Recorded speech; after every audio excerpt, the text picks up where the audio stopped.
All right, guys. So everybody told me that I watched the wrong video last time, and when I tried to do a video about Guild Wars 2, and I got recommended this one by a lot of people. I'm sorry that I made some people angry. I am very interested in this game. I want to play this game. So let's watch this one and let's see what happens. I would absolutely, any day, tell people to go and play Guild Wars 2. Guild Wars 2, in my opinion, still does the best job of delivering story when it comes to MMORPGs. The world feels extremely alive. You have people fighting. This MMO is definitely worth the money. Guild Wars 2. Guild Wars 2. Guild Wars 2. Guild Wars 2. Guild Wars 2. Guild Wars 2. Guild Wars 2. Okay.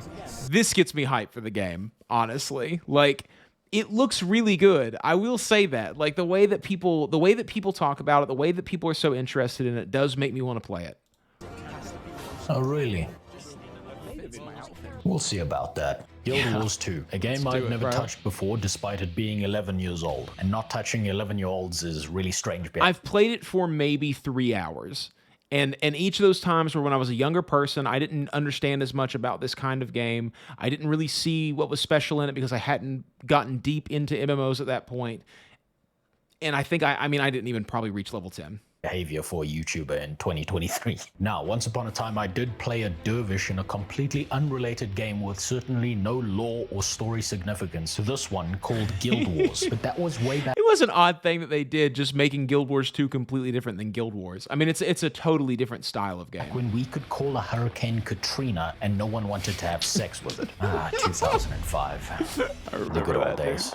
But we're not here to reminisce over an age when the timeline wasn't irreversible. Why does everyone remember those old days as being so much better? I think about that all the time. Shattered by turning a gorilla into Swiss cheese, all because a child wanted free water skiing lessons. See, I'm here to entertain you, and you're here to get the Wish.com version of brain damage. Yeah. And maybe if we're both lucky, I'll be able to offer to you an opposing viewpoint to all those boomers who keep sucking themselves off over how good Guild Wars 2 is. So let's waste no more words and see how disappointing. I respect all the people that he's shown talking positively about it, you know? Like, I really, really do. I think that Josh Strife has great opinions about MMOs. I think that he is a very good MMO player in general.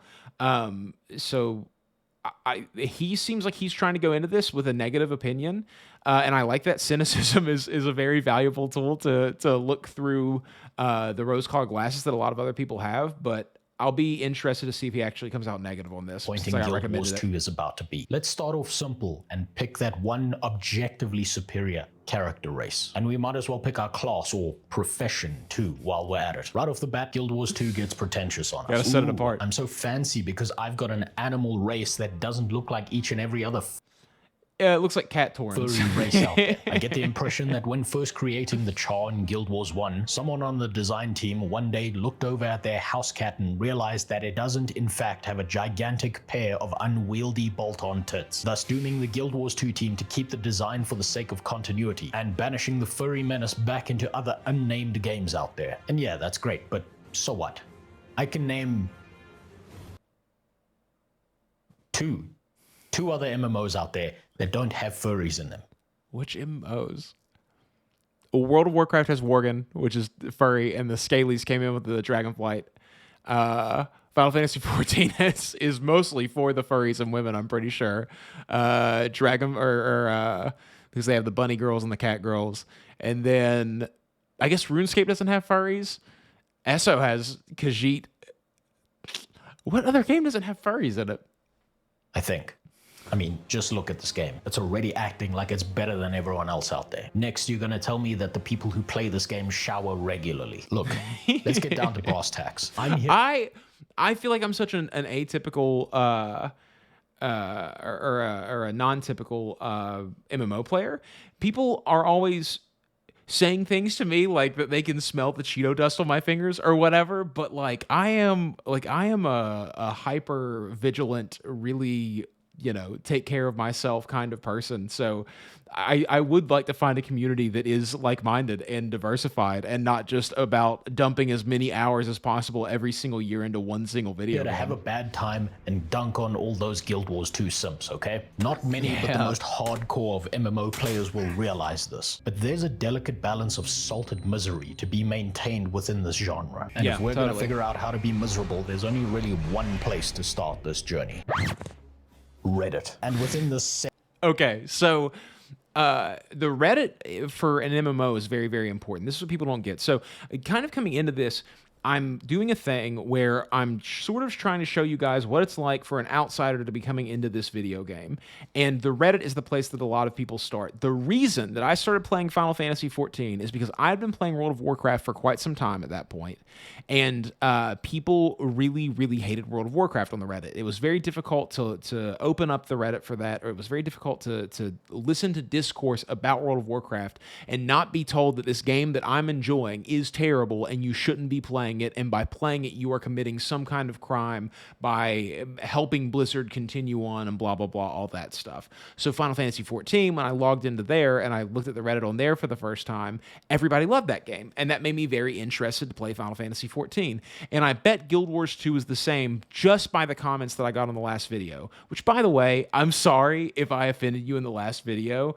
A lot of people got upset about the fact that I was saying things about how she was portraying the game to me. But you have to understand that as a new person coming into this franchise, when you like all of these other MMOs, when you like RuneScape, World of Warcraft, Final Fantasy XIV, and ESO, and you're being told that every other game that you already love is terrible and this one is good, it makes you wonder if the game is actually good, because if it's so different than all those other ones, and if you like all those other ones and this person's saying they're bad and this one's good, then maybe this one you wouldn't actually like and the other ones you do. Cesspool of circle jerking mod incels. We got no help. Big surprise. But I did stumble across this useful little link right here. And a little later, upon returning to my post, we found a surprising number of people with a brain who typed something worth reading. They have These good posts comments. Right here have me pretty concerned, actually. I read a lot You of see, your they guys' may not comments look in that like video. much, but this kind of positive behavior is disruptive to the natural ecosystem of 100%. MMO-related Reddit. But moving on to that link I often say that there are not a whole lot of MMOs out there that people have played for thousands of hours and still enjoy. I think that's sort of a natural progression of playing an MMO. found. We've got two choices here. We can pick our character through player choice or by player time. Playtime probably means that people are having a worse experience. Let's look at this chart real quick. I've been told Necromancer is the one that I should play, and it seems interesting to me. I like the dark magic thing. I like big swords. Apparently every class can use big sword, so I might go Necromancer. I don't know what race to go with. If anyone can tell me what their favorite starting zones are in this and what race to play for that starting zone, I would really appreciate it. With the game than just not liking the way something looks. So let's go with that. So now in no uncertain terms, we know we'll be playing the cat wizard that escaped the Harry Potter race war. lowest So one. on to the character creator. Let's see. Mesmer, illusions, finesse, misdirection. All the appropriate skills to craft the perfect YouTube apology after entering a Japanese forest. Poor While we Logan Paul, designed dude. Simba's disabled But poor little Logan brother, Paul, I you may mean, notice some real how chunky terrible to be him. polygons sticking out here and there. But a fair portion of this is covered up decently by the amount of options and sliders we've got available. And on top of those, I don't mind the graphics. I think they look fine. I grew up with PlayStation 1, PlayStation 2 games. Like, it's not a big deal to me for the graphics to not be extremely exquisitely top tier.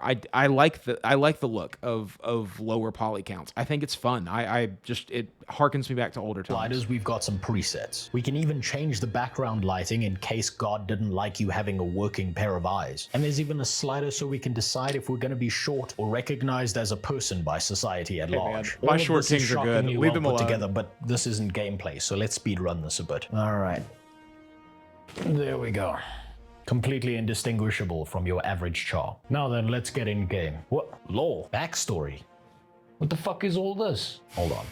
Now this is pure speculation on my part, but I get the feeling they're trying to turn our character into a person. I thought I was supposed to be playing main character generic hero man number 6 Yeah, dude, billion and classic. one. Alright, fine. I'll admit the character creator is good enough that it's got me wondering why this isn't industry standard for Yeah. every other MMO out there. God, and this game is 11 years old. I do think it's astounding how a lot of the older games that have come out in the past are still extremely popular and this one hasn't. I had a comment from somebody in my last video because I was talking about how this one just sort of feels like it does what the other MMOs do, and they were like, if you're going to use that argument for this one, you have to use it for every single other MMO. There's no reason why you wouldn't play this one over the other MMOs. But my comment back to that is simply that the other MMOs do have reasons for why you would play them over this, and that reason is recognizability. Now, Now, I'm not saying this is a good reason, but as far as marketability goes, this is something you have to consider. World of Warcraft is one of the biggest games that has ever existed. If you know anything about MMOs and you have been alive for 20 years at least at this point, you remember when World of Warcraft was the most dominant game that ever had been. That people were playing it. It was all over the news, as ruining lives. It was very huge. It comes off the back of Warcraft, which was a giant series before that. Blizzard is a household video game name. Final Fantasy XIV, one of the largest JRPG franchises of all time, that game is built off of. Elder Scrolls Online, one of the largest Western RPG franchises of all time, that game is built off of. RuneScape, completely unlike any other MMO, it has its own gameplay loop that is completely unique. It's point and click. It has a whole bunch of different features. I don't think it's unfair to use that argument. Now, that being said, that's not a reason to not play this game. It's just an uphill battle this game is going to fight to try to pull people away from those games. So it's difficult to try to be like, oh, this game is just the same as all those others. It's like, yeah, but without the mask over top of it, it makes it more difficult. Old and we still haven't evolved? You know what? Don't worry about it. I'm sure with my choice of the least played race profession combo that we're about to have a bad time in the starting area. So welcome to Smokestead. Turns out that the Cat Chimera people beat the snot out of the previous owners of this land so bad that they all became eternally butt-mad blue checkmark Twitter ghosts. Jesus, and this is the least played starting area. Now, before we continue with our journey, I feel it's important for me to give you some backstory of this game before things get confusing. The premise of Guild Wars 2 is that we're playing as a cat monkey man in a game developed by the Children of Satan, who in unison with a group of money-hungry lizard men published this game, proving that sometimes math isn't bullshit and two negatives can sometimes produce something positive. This game is all about adventuring your way through a single-player game with other people that bother you every now and then, in the world of Tyra Banks, who's got a pretty severe collection of bad dragons laying around. Bad dragons are one of those things I like to bring up in mixed company just to see what everyone's face does, to see if they have any idea what I'm talking about or not. Strange occurrences happen in this MMO that don't happen in others. Like females flying. That's like Final Fantasy XIV. Furries and females. The backstory choices having mild consequences as opposed to none at all, and your character developing somewhat of a personality. In the long run of the Guild Wars 2 story, we're here to inflict unwanted diversity upon the world like our name is Netflix, and transport some uppity gecko with a bad habit of organizing a domestic terrorism or two into the afterlife. And I'm gonna stop there because this is a first impression and that's just the base game. And if you want the rest These shots look really cool. Like, I will say the zones look really good. They remind me of RPGs from the PlayStation 1, PlayStation 2 era. They have very cool looks to them. Like, it interests me to go and explore and look around and just see what the views look like. I mean, it reminds me of Legend of Dragoon, and it reminds me of that whole era of RPGs. Of the story, you might as well go get a PhD in quantum theoretical fucking physics, because that would be far more straightforward than understanding anything beyond each expansion featuring some version of Big Lizard Mad Now. Except for Living World 3, where one of the human gods becomes the living embodiment of China and decides that everything is edible through his personalized Slurpee straw. But none of that really matters right now, because I'm a giant bipedal cat magician surrounded by unarmed but suspiciously blue protesters in need of some excessive force. So after proving to our superiors that no one is above the law except us, we even get some ringside seats to desecrating the graves of the indigenous. In particular, one of their leaders who really wanted to be a Power Ranger before he died and revived himself into an oversized Funko Pop. Now, looking at this world lore-wise, everything tends to fit together very neatly. We've been told from the start that the Char are brutal and warlike, and we, as a character in this game, get to be a part of that tradition. There's only really one problem. I, as a player in this game, don't really take any of... I like the idea that when you're picking your race in this game, you are picking what the story is going to be like for you. If you want to do a lot of fighting, pick the war-based race. If you want to be one with nature, pick the race that is sort of built that way, because the story seems to, from what he said, go along with that. That's interesting to me, because in World of Warcraft, it seems like all of the storylines are sort of exactly the same, and especially now with it being just one starting zone, and they've given up on the idea of separate starting zones, that is definitely true. Of these schizophrenic apparitions. So you're playing an orc, and it's like, well, what's different between this orc warrior and a troll warrior? Nothing. seriously at all. I mean, look at this. This guy's been beating me up for the last half an hour, and my health bar's barely moved. At no point in this game so far am I in any serious danger, and I'm not really being forced to learn how vital any of my specific abilities are. But moving on, after defeating the last Okay, indulge me for just a minute. I know I'm pausing a lot. I have a lot of questions about this game, and you guys are supposed to be the experts who are going to be watching this, and after you ripped me apart on the last video, you owe me a little bit. What is... Okay, so I had a question on my last video of whether or not I could skip the base game if I bought the expansion, and yes, you can. There's a boost that you get with it that takes you up to 80, and you can go into the expansion. People told me this was a bad idea because the game would be too difficult. He's saying that the game is really, really easy at the beginning.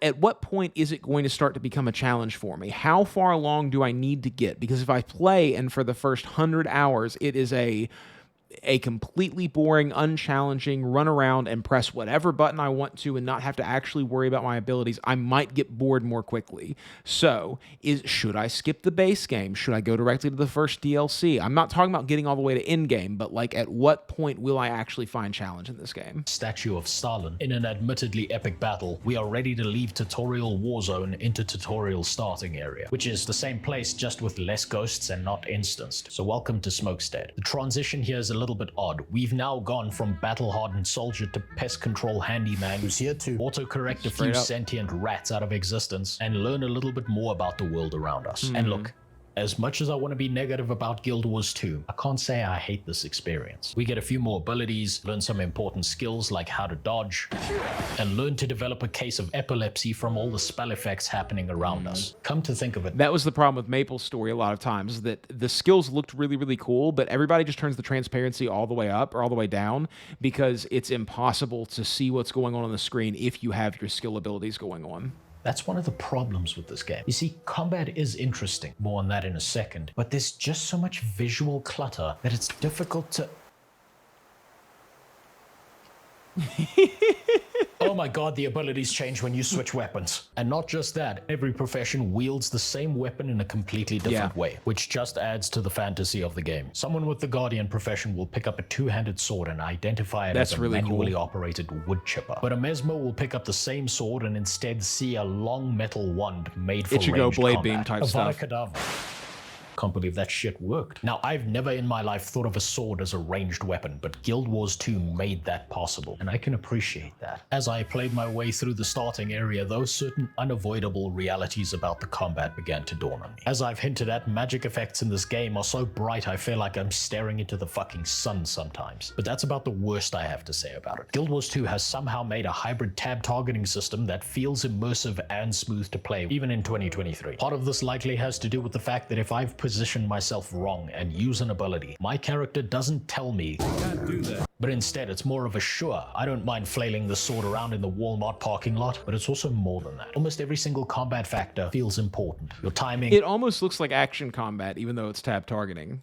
your positioning, how you choose to approach a fight depending on your looks like it profession, might make me all of it dizzy. matters, except what ability you decide to press, at least at the lower levels. Now I'm sure at endgame that statement is likely to not hold This is true. what I was worried right about. here, right now, it honestly doesn't feel like it matters what button I press because my character is a walking god of death. Everything I touch just dies. And for someone who's never played MMOs before and picked up Guild Wars 2, that's the thing that's likely to take them out of the experience the most. That's super common in MMOs nowadays in general. I know that back in the day it used to not be like that, and World of Warcraft Classic is still, or Classic WoW is still a lot, more difficult. And RuneScape even is a lot more difficult. There's a lot of early game bosses and things that can be a real challenge if you don't have a hang of the mechanics of basic RuneScape. But in general, it's not a huge deal breaker for me as long as there is challenge that is given to you at some point before late game raids, because this feels like a game that has a whole lot of content to work through, and that challenge is going to be necessary to keep me interested long enough. Final Fantasy XIV had a problem where it takes so long to get through the MSQ that like the challenge just isn't really there early on, especially depending on what class you're playing. And like a lot of times whenever you're queuing up for one of the dungeons for the story, there's just high level people who run you through it. Nothing feels that difficult, and it's just hundreds of hours of just easy game. You're not even having to think that much about it. There's no initial challenge, but other than that, there's plenty of weapons to experiment with, a not overwhelming amount of buttons to push, and all of what you're doing feels well tied to the fantasy of Tony the Tiger's albino brother looking for his lost dad. While we go through all these little quests that build up the world a little bit, we finally come of age at level 10 and are given permission to leave the opium fields to pursue our own personal jihad. We enter into a city that gives off first-person Kenshi vibes. More importantly, we're given our first mount. Huh. Now that was underwhelming. No quest line, no story integration, just congrats on level 10. Here's a fucking dinosaur. Now I don't know about you, but back in my day, playing WoW, when everyone thought that you could fix the Paladin nuke sword by fishing, when you got your first mount, it felt amazing. You had to grind for hours to make enough money to afford that bastard, because it's likely you wasted all your money on repair bills from exploration related deaths or Now, if I remember correctly, and this has been a long time, so I could be misremembering, cut me some slack.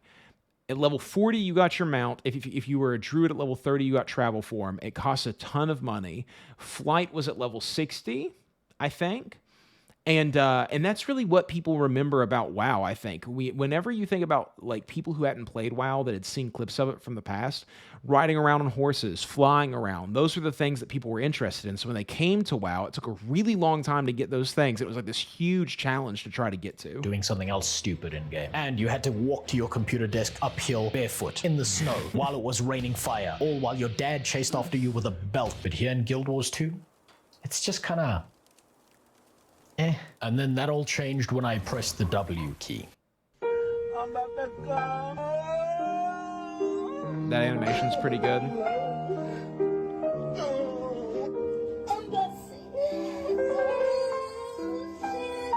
Ooh, I like that breaking too. Ooh, that's cool. Platforming? Is there platforming in this game?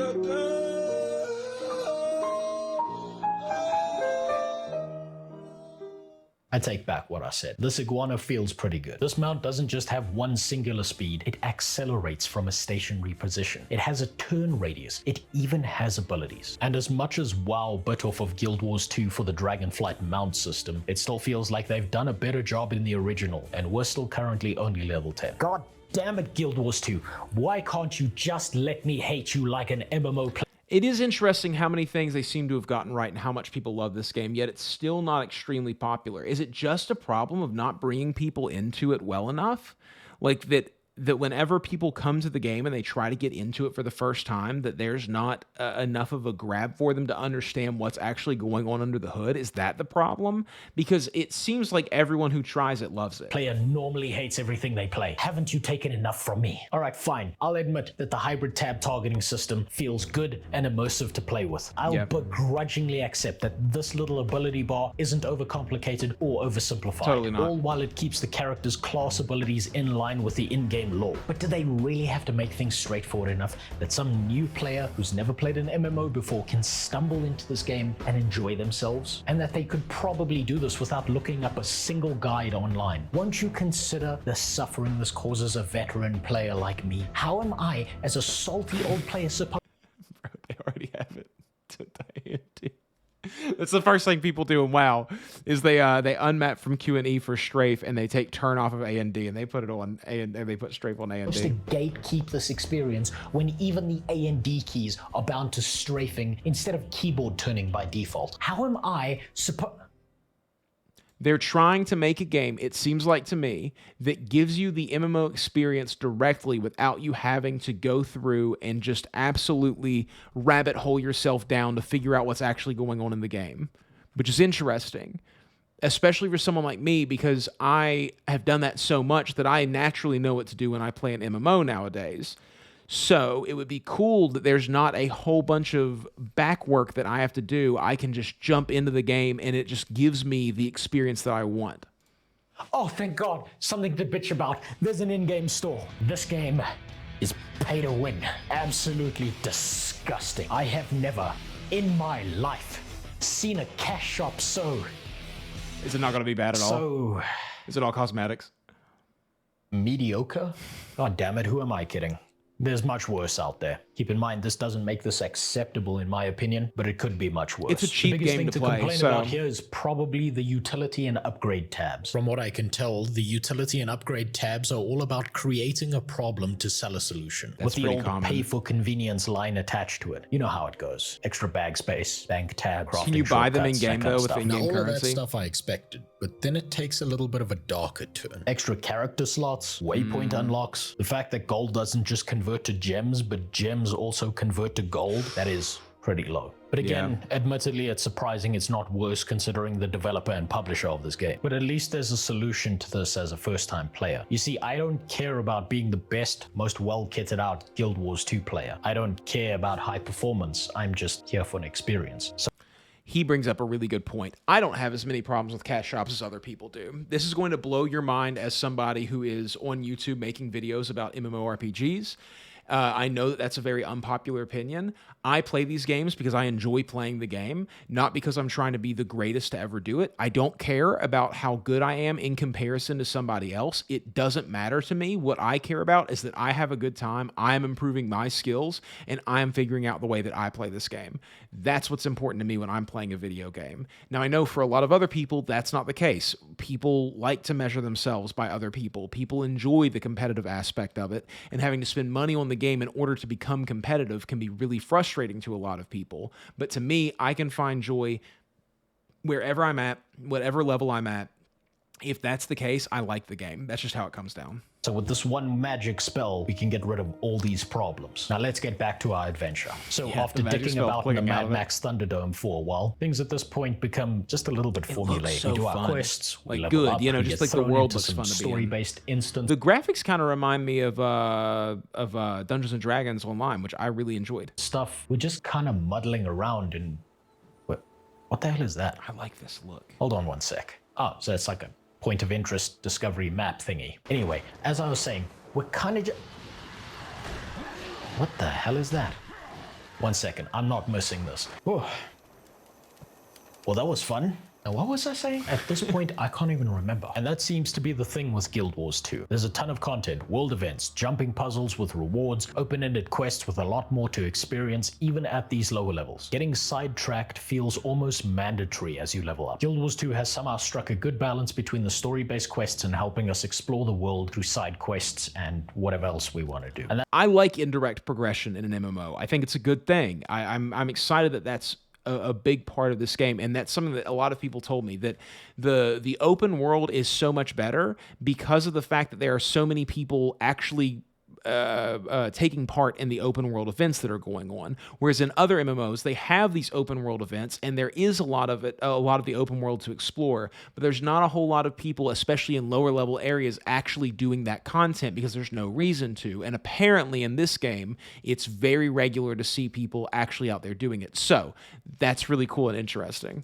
that's one of the hidden hallmarks of a great MMO. You're just not able to help yourself, and you need to know what that thing you saw was in the distance, or the game giving you every opportunity to be involved in some dynamic world event. Now combine that with Guild Wars 2's fever dream-like graphics, and it's like being the world's worst ADHD patient on peyote. By the time I had regained my grip on my focus, I was level 20, looking for a dad I once lost in an orphanage-shaped daycare all those years ago. After finding him, I realized why he may have abandoned us. Look, I'm no expert in genetics, but we're a little bit on the light side for that to be our dad. But either way, he decides to accept us as his real son under the condition that we free him from prison and get revenge on his old gang for him, so that's exactly what we do. What's notable about this questline though is that the game gave us the option to keep him in prison. What's impressive here is that the MSQ is based all on the one backstory I chose way back in the character creator. Eventually though, we pay our father's bail, find the feral cats that he had been hanging out with and sterilize them away from life, resolve the story for now, and are back to adventuring out in the open world. Now, I had come into this game without reading a single guide or watching a single video. The only thing I had done was make a post on Reddit, and that convinced me that interacting with people was a bad idea. But through witnessing my sheer unbridled stupidity,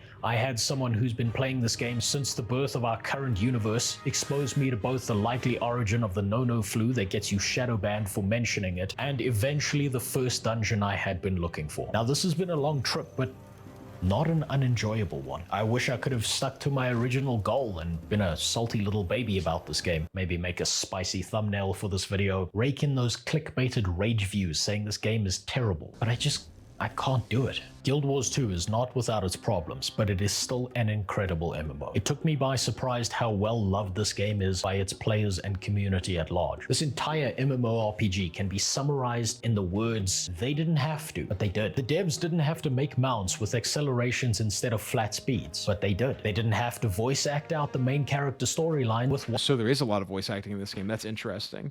It is pretty bizarre the way that there is just so much good about it, and people still aren't playing it. I really do think that I have to give it a chance and figure out my own opinions about it. Must have been a shit ton of lines for some voice actors, but they did. They didn't have to put in all this extra effort into making the combat system, world, story, quests, or scenery, and could have just gone with your stock standard MMO approach and ended up with a perfectly fine MMO, but they did, and that's what makes Guild Wars 2 feel so special. Now this might be crazy to say, it almost feels like this game was made by people who not just like, but maybe even love the MMO genre. But maybe that's just early onset schizophrenia from being flashbanged by the Mesmer's abilities one too many times. If somehow, like me, you still haven't played Guild Wars 2 at this point and just want a bullet point list of the good versus the bad, then here it is. Starting with the bad. Guild Wars 2 throws a lot of complex systems at you, which can be overwhelming at times. There's a lot of complexity in this game, and it's easy to miss something important, like the fact that you can upgrade your gear, or that you have to equip your specialization to your character before you can gain its benefit. This feeling of being overwhelmed also carries over to the way things look, and sometimes there's a lot of visual clutter to deal with. Some abilities are blinding or distracting to the point that you're not quite sure if you've missed something important or not. There's a pay to win shop, and no, on this channel we don't pussy out and use weasel words like pay for convenience. It's all the same thing, and at the end of the day it's there to get you to spend more money. None of that really matters as you're leveling up your character, but that's something to keep in mind if you plan to stick with this game all the way to max level. And finally, there are some bugs, strange error messages, and issues with the game, but nothing so far that has been game breaking or made me have an uninstall moment. Moving on to the good, and there's a lot of good, so I'm just gonna stick to the main points. Guild Wars 2 base game is free to play, making it far more enjoyable knowing I could stop at any point in time, and you're not missing out on your subscription costs. Totally. My anorexic bank account isn't going to get any thinner. There are no negative pressures here compelling me to play the game if I don't want to. This is also a very detailed game with a lot of love and time put into it, and that becomes very obvious the more you play it. Everything from the story to the world design itself feels on point. Nothing about this experience is mismatched. Combat is simple to learn but has a high skill ceiling depending on what character class you pick up. But more than that, the higher your level goes, the more the flow of combat feels impactful. Initially, I told you that at the lower levels it doesn't really matter what buttons you push. But as you level up, the world around you begins to become a threat, much like aging in real life. And if you're not paying attention to your health bar, you'll find yourself squirming around on the floor, trying to bandage yourself. Okay, so it does get difficult at some point. That's good. Up before you get Bill Cosby'd. And even at low levels, I can tell that the lore of this game appears to be coherent, consistent, and integrated into the gameplay itself. This is the kind of MMO story that makes you care about what you're doing. You're not just running out into the wilderness, killing 10 bears to collect 10 bear asses at a drop rate of 10%. You're protecting the farmer's livelihood by killing the bandits that would have otherwise stole all of his cattle. You're negotiating a peace treaty between two races who've hated each other for centuries. Or you're protecting your people from the haunted burial ground that they decided to build. I think one of the things that originally drew me to this game and gave me the desire to play it is the dynamic quest system that it's provided to the players. The ability to run around and find things on the map that are side quests and give you XP just for doing them. You don't have to turn them in. You don't have to travel from place to place. It's events that are happening and they count as exploration for the world and give you rewards is really, really cool. That's something that I think a lot of people get frustrated by in MMOs, which is the constant like, okay, this is a new town. There are 8 quests. Let's get all of these quests and then let's go around to all the circles on the map, finish out those quests, come back to this town, turn them in, and then go to the next town.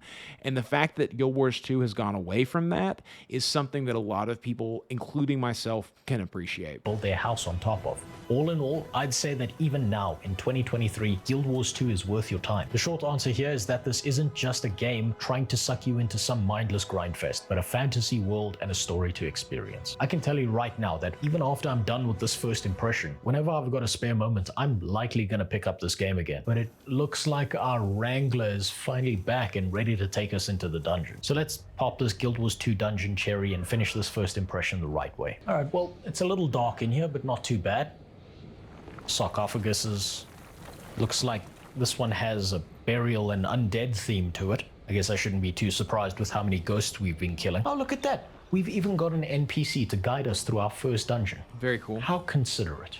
First, we deal with a little bit of combat with some... When do the dungeons start? And is there like a queue for them, or do you have to get a team together? How does this work? More dangerous than regular mobs, but nothing we can't handle. We find a key and... Alright, here we go. Big door opening. This is the moment. This is when it gets interesting. Oh, What the hell? Okay, I'm sure that error message was just a one-time thing. We'll just walk back in there and...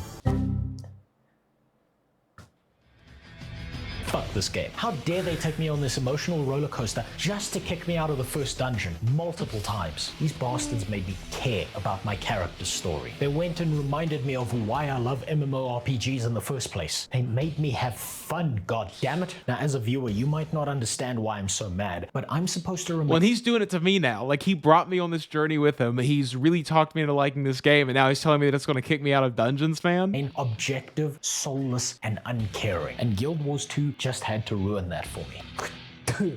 I spit on you, Guild Wars 2. This game is terrible. IGN, 0 out of 10. Don't play it. You know what?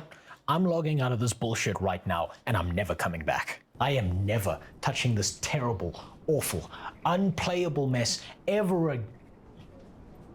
What the hell is that? One eternity later. Bro. What year is it? As always, big thank to all my subscribers, both old and new. Good job on the video, Rose. That was absolutely excellent.